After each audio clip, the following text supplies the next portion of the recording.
Radhe Radhe, good morning, শুভ সকাল বন্ধুরা। তোমরা কেমন আছো? আশা করছি ভালো আছো। তোমাদের ভালোবাসা আশীর্বাদে আমরাও ভালো আছি। আমি রুমির পরিবারে অসংখ্য অসংখ্য ভালোবাসা জানিয়ে আজকের দিনটা শুরু করলাম। আশা করছি ভালো লাগবে। তো আমি এখন ডিউটিতে চলে যাচ্ছি। ডিউটির থেকেই দেখো আমি উপর থেকে, যেহেতু চারতলা, উপর থেকেই সবটা দেখা যাচ্ছে কত সুন্দরভাবে, না? দেখ, এখন কিন্তু সেরকম সকাল নয়, এখন কিন্তু 10:30টার কাছাকাছি চলে যাচ্ছে। তো বেশিক্ষণ দেরি নাই, এখনই 10:30টা হয়ে যাবে, শুধুমাত্র 5 মিনিট বাকি আছে। তো রাস্তাঘাটগুলো একদম, একটু পরে আমি ছাদে যাব, ছাদের উপরে যেয়ে সব কিছু তোমাদের সঙ্গে আরও ভালোভাবে শেয়ার করব।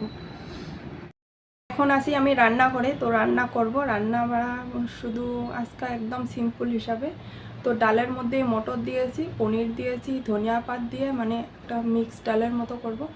আর পনির ভুজিয়া করব, আর রুটি করব 8টা। তো করে আজকে চটপট করে চলে যাব ঘরে, যেহেতু সোনার আজকে শরীরটা একটু অসুস্থ, তো তাড়াতাড়ি চলে যাব। চটপট কাজগুলো করে নিই, চলো। তারপরে ছাদে যাব, একটু ছাদে কাজ আছে, সেখান থেকে এসে আমি চলে যাব ঘরে। তো ছাদের উপরে যাব বলে ভাবছি, তো এখন আর যাব না, অনেকটা দেরি হয়ে যাবে। ছাদের উপরে গেলেই অনেকটা দেরি হবে, তার জন্য আর আজকে যাব না। আর ছাদের উপরে কি হয়ে গেছে, শাক সবজিগুলো যে আছে সেখানে আর মালি আসেনি, তার জন্য জল দিতে লাগবে। তো আমি আর গেলাম না, আর একটা দিদি আছে, ও দিদিকে দিয়ে দেবে। আমার আর আজকে সময় নেই, চটপট করে চলে আসবো। রান্না বাড়াটা সেরে নিয়ে আবার ঘরে যেতে লাগবে। আর তোমাদের দাদাভাই তো ডিউটিতে গেছে, সেখান থেকে এসে খেতে চলে আসবে। তো আমাকে একবার ফোন করলো যে রান্না হয়ে গেছে। তো আমি কি করছি, সকাল সকাল দেখো, তো রান্না করার তো সময় পাইনি, তার জন্য কি করলাম, রাত্রের একটু সবজি আছে আর ভাতটা সকালবেলায় বসে দিয়ে গেছি। তো ঠান্ডা ঠান্ডা ভাতটা খেতে চায় না, উপায় নেই, তার জন্য আমি এরকম করেই গেছি।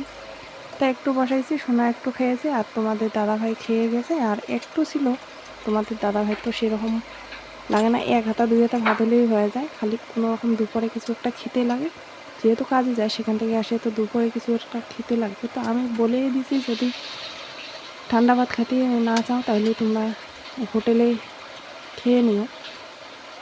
তো বললো যে না, দেখি তো আগে যেটা সুবিধা হয় সেটাই করব। তা আমি বলে দিলাম তাহলে ঠিক আছে। তো আমার আসতে কখন আসি না আসি তার কোনো ঠিক নেই। তো চলো বন্ধুরা, চটপট রান্নাগুলো শেষ করি, নাহলেই এই রান্না করতে করতে অনেকটা দেরি হয়ে যাবে। তো মোটামুটি আরও 1 ঘন্টার সময় রয়েছে। তো সেখান থেকেই আবার এক বাড়িতে রান্না করতে যাব, সেখান থেকেই আবার ঘরে চলে যাব। তো অনেকটা দেরি, 2:30টা বেজে যাবে ঘরে যেতে যেতে। তো এখন কিন্তু 12:30টা হয়ে গেছে। তা চলো, এখন বাজে 2:30। তো আমি এখন ঘরে চলে আসলাম। তো তোমাদের দাদাভাই খাওয়া দাওয়া করে কিন্তু চলে গেছে, তার সোনা এখনও স্কুল থেকে এসে নেই। তা যেটুকু ভাত ছিল তোমাদের দাদাভাই খাওয়া দাওয়া করে চলে গেছে, এখন নতুন করে আবার ভাত বসাবো। তো ভাতে দিব আলু সিদ্ধ, আর সোনার জন্য একটা ডিম সিদ্ধ করব, আর রাতের একটু সবজি রয়েছে সেটা দিয়ে খাওয়া দাওয়া করবো, ওর সঙ্গে আচার নেবো, সেইভাবে খাওয়া দাওয়াটা শেষ করব। আর দুপুরে কি রান্না তরকারি করব। তোমাদের দাদাভাই তো খাওয়া দাওয়া করে চলেই গেছে, তা সোনাও চলে আসলো। তো ভাবলাম যে গরম গরম খাওয়া দাওয়াটা করে সেরে একটু রেস্ট নিয়ে চলে যাবো। আজকের মতো এখানে রাখছি বন্ধুরা, বাই বাই।